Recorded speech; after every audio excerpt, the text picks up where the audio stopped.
శుభాకాంక్షలు తెలియజేస్తున్నాం.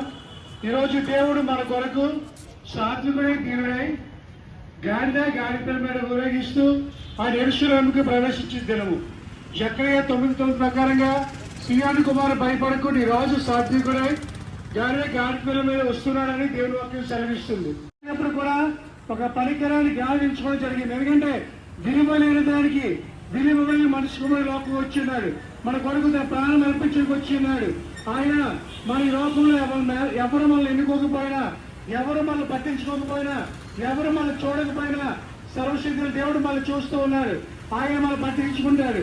ఈ లోకంలో ఎవరు అనాథలు ఉన్నా అనాథలకు యేసయ్య తోడుగా ఉంటున్నాడు. ఎందుకంటే ఆయన పనికిరాని వాడిని పనికొచ్చే పాత్రగా మారుస్తున్నాడు.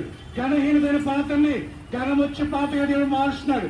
కనుక దేవుడు తన ప్రాణం అర్పించి మనం ఎన్నుకోవాలి. ఎందుకంటే మనకు విలువడానికి ఈ లోకంలో ఎవరు మనకు ఎంతో విలువిచ్చి కట్టబోయిన గాడికి ఎలాగైతే సంఖ్యలు విడిపించాడు, దేవుడి లోపలికి వచ్చి మన సంఖ్యలు కూడా విడిపించడానికి వచ్చి ఉన్నాడు. కనుక కుమార్తె పరిశుద్ధాత్మ దేవుడు ఈ రోజు మనకు వచ్చినట్టు రాజుగా వచ్చి ఉన్నాడు. ఆయన మన రాజ్యాన్ని పరిపాలించడానికి, మనల్ని పరలోక రాజ్యం తీసుకువెళ్ళడానికి, ఆయన రాజ్య స్థాపన కొరకు మనిషి కుమారుల కోపం వచ్చినాడు. ఎవరైతే యేసయ్యను నమ్మి రక్షించబడతారో అంటే ఈరోజు నీకు విలువ ఉన్నా లేకపోయినా యేసయ్యని విలువ వచ్చే పాత్రగా భావిస్తాడు. ప్రతి ఒక్కరు కూడా యేసయ్యను సొంత రక్షణ స్వీకరించి పరిశుద్ధాత్మ దేవుణ్ణి మనం సొంతగా స్వీకరించినట్టయితే అది గొప్పవాడిగా మనం చేస్తాడు.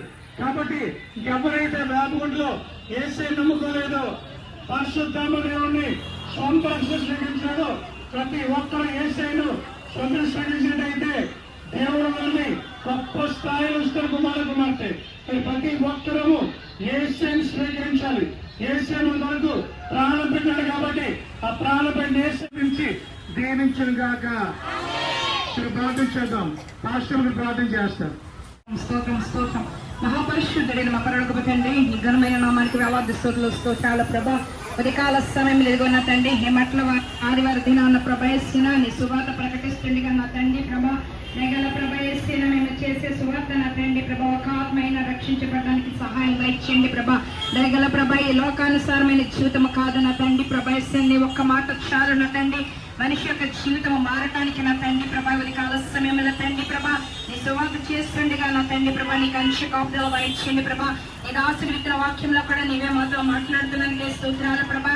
తండ్రి అన్య జనాంగంతో కూడా నీవే మాట్లాడమని ప్రార్థిస్తున్నాం తండ్రి. మరి ముఖ్యమైన తండ్రి ఉదయకాల సమయంలో ఈ మాట్లాడే వారి దినాన్ని మేము చేసిన పరిచయనంతని సువార్తనంతని నీవే దీవించి ఆశీర్వదించమని ఆటంకపరిచిన ప్రతి ఒక్క శక్తి కూడా ఆమేన్.